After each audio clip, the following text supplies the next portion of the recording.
नमस्कार साथियों। बचपन में मैंने एक कहानी पढ़ी थी। वह कहानी मन के किसी एक कोने में अटकी रह गई। आज वह कहानी दोबारा पढ़ी तो उसे आप सभी के साथ साझा करने का मन हो आया। ये कहानी जहां विभाजन के दंश को झेलते लोगों की व्यथा को दर्शाती है, तो साथ ही ये भी दर्शाती है कि संबंधों का, रिश्तों का पुल अभी भी कायम है। तो लीजिए सुनिए डॉक्टर महीप सिंह द्वारा रचित कहानी पानी और पुल। गाड़ी ने लाहौर का स्टेशन छोड़ा तो एक बारगी मेरा मन कांप गया। अब हम लोग उस ओर जा रहे थे जहां 14 साल पहले आग लगी थी, जिसमें लाखों जल गए थे और लाखों पर जलने के निशान आज तक बने हुए थे। मुझे लगा हमारी गाड़ी किसी गहरी लंबी अंधकारमय गुफा में घुस रही है और हम अपना सब कुछ इस अंधकार को सौंप दे रहे हैं। हम सब लगभग 300 यात्री थे। स्त्रियों और बच्चों की संख्या भी काफी थी। लाहौर में हमने सभी गुरुद्वारों के दर्शन किए। वहां हमें जैसा स्वागत मिला, उसके आगे अब पंजा साहब की यात्रा में किसी प्रकार का अनिष्ट घट सकता है, ऐसी संभावना तो नहीं थी। परंतु मनुष्य के अंदर का पशु कब जागकर सभी संभावनाओं को डकार जाएगा, कौन जानता है। यही सब सोचते सोचते मैंने मां की ओर देखा। हथेली पर मुंह टिकाए, कोहनी को उस खिड़की का सहारा दिए, वे लगातार बाहर की ओर देख रही थीं। खेत कट चुके थे, दूर दूर तक सपाट धरती दिखाई दे रही थी। मुझे लगा मां की आंखों में से उतरकर यह सपाटता मन में पूरी तरह छा गई है। फिर मैंने अपने डिब्बे के दूसरे यात्रियों की तरफ देखा। उन पर भी गहरी उदासी छा गई थी। समझ में नहीं आ रहा था कि एकाएक ऐसी उदासी सब पर क्यों छा गई है। तुम्हें तो रास्ता अच्छी तरह याद होगा, मैंने मां का ध्यान तोड़ते हुए पूछा। सैकड़ों बार आना जाना हुआ होगा तुम्हारा। मां मेरी ओर देखकर मुस्कुराई। वह मुस्कुराहट सब कुछ खोकर पाई हुई मुस्कुराहट थी। बोली, मुझे तो रास्ते का एक एक स्टेशन तक याद है, पर आज ये इलाका कितना बेगाना बेगाना सा लग रहा है। आज 14 बरस बाद इधर से जा रही हूं। पहले भी ऐसे ही जाती थी। लाहौर पार करते ही अजीब सी उमंग नस नस में दौड़ी जाती थी। सराई, हमारा गांव, जैसे जैसे निकट आता जाता, वहां की एक एक शक्ल मेरे सामने दौड़ जाती। स्टेशन पर कितने लोग आए होते। मां की आंखों में 14 साल पहले की याद तरल हो आई थी। पिताजी ने अपना रोजगार उत्तर प्रदेश में ही जमा लिया था। हम सब भाई बहनों का जन्म पंजाब के बाहर ही हुआ था।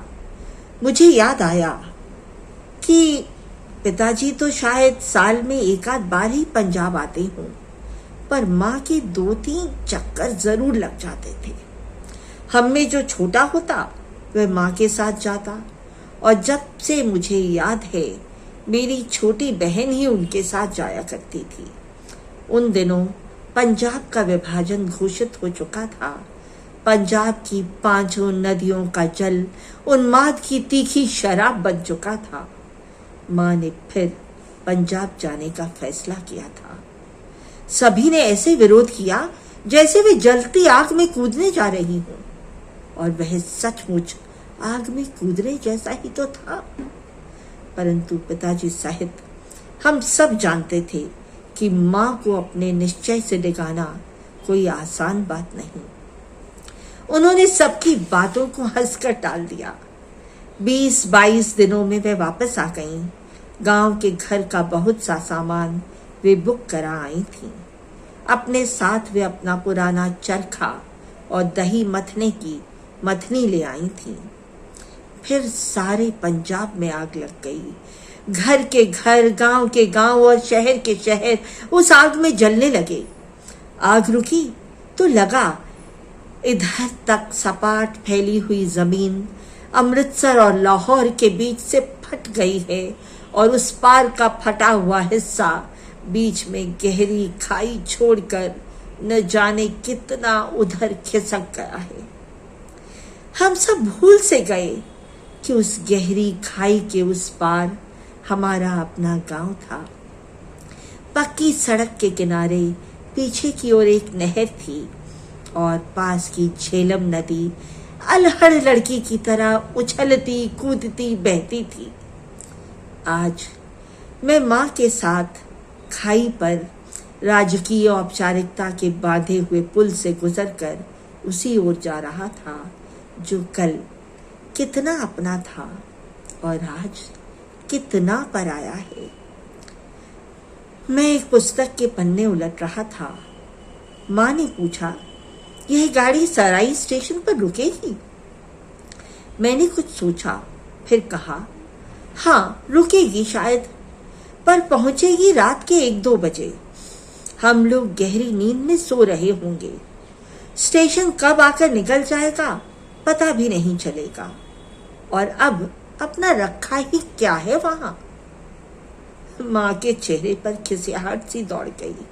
बोली, तुम्हारे लिए पहले भी वहां क्या रखा था? मेरी बात से माँ को चोट पहुंची थी।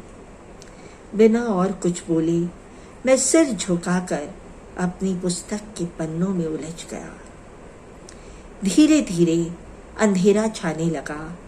माँ ने पोटली खोलकर खाने के लिए कुछ निकाला। मेरे एक दूर के मामा जी हमारे साथ थे। तीनों ने मिलकर कुछ खाया और सोने की तैयारी करने लगे। मामा जी तो 10 मिनट में ही खर्राटे भरने लगे। मैं भी एक ओर लुढ़क गया। माँ वैसे ही बैठी रही। कुछ देर बाद एकाएक मेरी आंख खुली। देखा माँ वैसे ही बाहर फैले हुए अंधेरे की ओर निष्पलक देखती हुई बैठी हैं। घड़ी देखी, 10:30 बज गए थे। मैंने कहा, माँ तुम भी लेट जाओ ना। अच्छा, उनके मुंह से निकला और वे अधलेटी सी हो गईं। उस अधनींदी अवस्था में मैंने कोई स्वप्न देखा ऐसा तो मुझे याद नहीं आता, पर उस नींद में भी कुछ घबराहट अवश्य होती रही थी। शायद किसी अस्पष्ट स्वप्न की ही घबराहट हो। कोई लाल सी तरल चीज मुझे अपने चारों ओर फिरती अनुभव होती थी और मुझे लग रहा था उस लाल लाल गाढ़ी सी चीज पर मेरे पैर फच फच पड़ रहे हैं। फिर मैं एकाएक घबरा कर उठा। माँ मुझे झकझोर रही थी और अजीब सी घबराहट और उत्तेजना से उनके हाथ कांप रहे थे। क्या है? देखो ये बाहर शोर कैसा है? मैंने बाहर झांक कर देखा। हमारी गाड़ी छोटे से स्टेशन पर खड़ी थी। प्लेटफॉर्म पर लैंप पोस्टों की हल्की हल्की रोशनी थी और अजीब सा कोलाहल वहां छाया हुआ था। एक बारगी मेरा रोया रोया कांप उठा। 14 साल पहले की अनेक सुनी सुनाई घटनाएं बिजली बनकर कौंध गईं, जब दंगाइयों ने कितनी गाड़ियों को जहां तहां रोककर लोगों को गाजर मूली की तरह काट डाला था। मामा जी जागकर मेरा कंधा हिला रहे थे। अरे क्या बात है? तभी मेरे कानों में आवाज पड़ी। उस भीड़ में से कोई चिल्ला रहा था, अरे इस गाड़ी में कोई सराई का है। यह कौन सा स्टेशन है? माँ ने कहा, सराई, अपने गांव का स्टेशन। बाहर से फिर आवाज आई, अरे इस गाड़ी में कोई सराई का है। मैंने माँ की ओर देखा। उनके चेहरे पर पूर्ण आश्वस्तता थी। पूछो इनसे क्या बात है। मैंने खिड़की से गर्दन निकाली। बहुत से लोग घूमते हुए पुकार रहे थे, अरे कोई सराई का है? पास से जाते हुए एक आदमी को बुलाकर मैंने पूछा, क्या बात है जी, आप में कोई इस गांव का है? हाँ, हम इस गांव के हैं, माँ आगे आकर बोली। तुम सराई की हो? उस आदमी ने जोर देकर पूछा। हाँ जी। माँ के इतना कहते ही स्टेशन पर चारों ओर शोर मच गया। इधर उधर घूमते हुए बहुत से आदमी हमारे डिब्बे के सामने जमा हो गए। फिर कई आवाजें एक साथ आईं। हम सराई के ही हैं, माँ ने जोर देकर कहा, इसी गांव के। उपस्थित जन समुदाय में एक कोलाहल सा हुआ। किसी की आवाज आई, तुम किसके घर से हो? माँ ने मेरी ओर देखा। मैंने कहा, मेरे पिताजी का नाम सरदार मूला सिंह है, ये मेरी माँ है। तुम मूला सिंह के बेटे हो? कई लोग एक साथ चिल्लाए। तुम मूला सिंह की बीवी हो, रवेल सिंह की भाभी? कैसे हैं सब लोग? कहते कहते कितने ही हाथ हमारी ओर बढ़ने लगे। लोग हमारे संबंधियों में सबकी कुशल क्षेम पूछते हुए अपने हाथ की पोटलियां मुझे और माँ को थमाते जा रहे थे। मैं और माँ गुमसुम से उन्हें ले लेकर अपनी सीट पर रखते जा रहे थे। देखते देखते हमारी बर्थ कपड़ों की छोटी छोटी पोटलियों से भर गई। मैं हक्का बक्का सा ये देख रहा था। माँ अपने सिर का कपड़ा बार बार संभालती हुई हाथ जोड़ रही थी। खुशी से उनके होंठ फड़फड़ा रहे थे। मुंह से निकल कुछ भी न रहा था और लगता था आंखें अभी चू पड़ेंगी। वहीं खड़े गार्ड ने हरी लालटेन ऊपर उठाई और कोट की जेब से सीटी निकाली। मैंने देखा 3-4 आदमियों ने उसे पकड़ सा लिया। अरे बाबू, 2-4 मिनट और खड़ी रहने दो गाड़ी को, देखता नहीं ये बीवी इसी गांव की है। और एक ने उसका लालटेन वाला हाथ पकड़कर नीचे कर दिया। भरजाई, सरदार जी कैसे हैं? उन्हें क्यों नहीं लाई पंजे साहब के दर्शन कराने? एक बूढ़ा सा मुसलमान पूछ रहा था। माँ ने दोनों हाथों से सिर का कपड़ा और आगे कर लिया। उनके मुंह से धीरे से निकला, सरदार जी नहीं रहे। क्या मूला सिंह गुजर गए? क्या हुआ था उन्हें? माँ चुप रही। मैंने जवाब दिया, उनके पेट में रसौली हो गई थी। एक दिन वह फूट गई और दूसरे दिन पूरे हो गए। ओह, बड़े ही नेक बंदे थे, खुदा उन्हें अपनी दरगाह में जगह दे। उनमें से एक ने अफसोस प्रकट करते हुए कहा। कुछ क्षण के लिए सब में खामोशी छा गई। भरजाई, तेरे बच्चे कैसे हैं? वाहिगुरु जी की कृपा है, सब अच्छे हैं, माँ ने धीरे से कहा। अल्लाह उनकी उम्र दराज करे।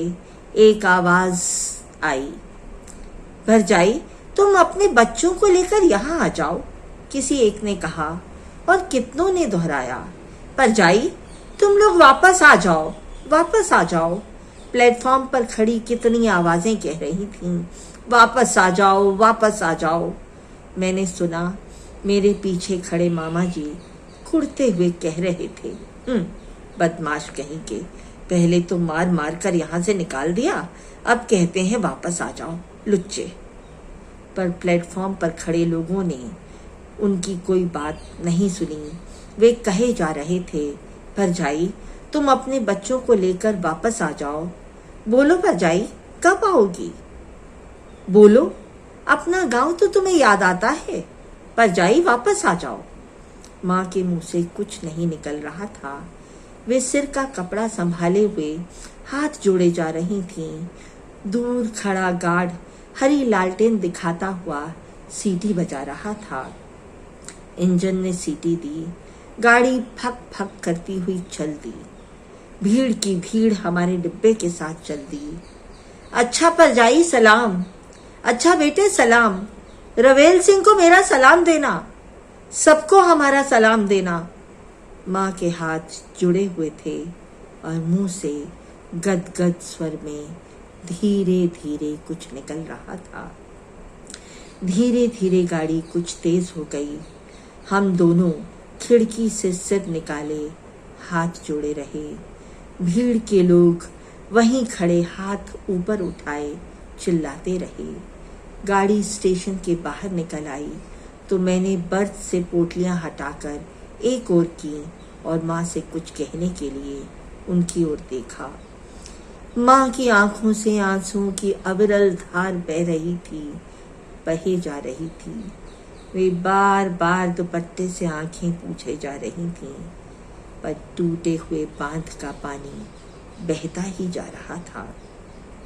हमारी गाड़ी झेलम के पुल पर आ गई थी।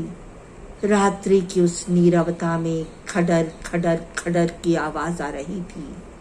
मैं खिड़की से झांककर झेलम का पुल देखने लगा। मैंने सुना था झेलम का पुल बहुत मजबूत है।